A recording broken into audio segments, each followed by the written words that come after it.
Former Prime Minister Imran Khan, during a conversation with his legal team at Adiala jail, stated that his party's concerns about the illicit 26th Amendment have proven to be correct, as evident from the judicial system being completely paralyzed. He said that not only is justice not being served, but PTI's cases aren't even being scheduled in court. The Constitution and the law are being openly disrespected across the country, and court decisions are being blatantly disregarded. Mr. Khan emphasized that it is the result of this growing lawlessness that investment in the country has significantly dropped owing to the lack of investor confidence. Imran Khan expressed unhappiness that the military personnel who have taken over administration of the Adiala jail have not allowed his party members, colleagues, lawyers, and family to speak with him. Commenting on the state of lawlessness in the country, he said, and quote, "In their campaign to dismantle PTI, the ruling regime has systematically destroyed Pakistan's institutions. The judiciary, parliament, police, and investigative bodies like the FIA have all been stripped of credibility and functionality," unquote.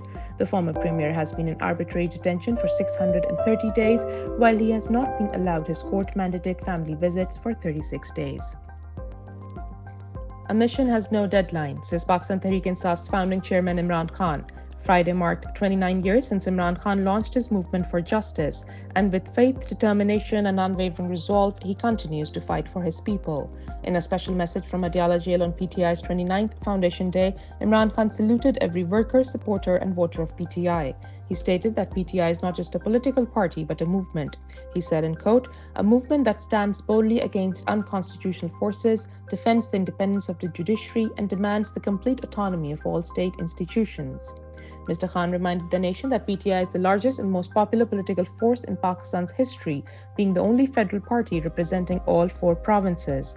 He bemoaned the decline of Pakistan into a banana republic under the current undeclared martial law regime, stating, and quote, "For our country to emerge from the severe political, economic, and security crisis it is facing, we need the bold leadership of a political party with broad public support which can deliver real accountability, enforce the constitution, and implement deep institutional reforms."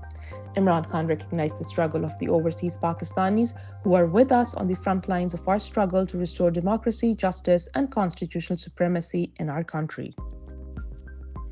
Pakistan faces serious challenges from security to governance, yet the illegal military regime is solely focused on crushing Imran Khan and his party. Since the regime changed 3 years ago, millions have been plunged into poverty as the economy has completely collapsed. The World Bank cautioned on Wednesday that 10 million Pakistanis could face acute food insecurity during the current fiscal year, with poverty levels expected to rise. The economic growth projection is downward revised to 2.7%. Al Jazeera reports that Indian and Pakistani forces have exchanged fire along the line of control separating the 2 countries following the latest deadly attack in Kashmir's Pahalgam town. Suspected rebels killed at least 26 people on Tuesday in the tourist resort in the deadliest such attack in a quarter century in Indian-occupied Kashmir. India was quick to blame the attack on Pakistan, with Modi pledging to hunt Pahalgam gunmen to the ends of the earth, while Pakistan promises to defend its sovereignty. The UN has called for maximum restraint amid warnings of a wider military escalation.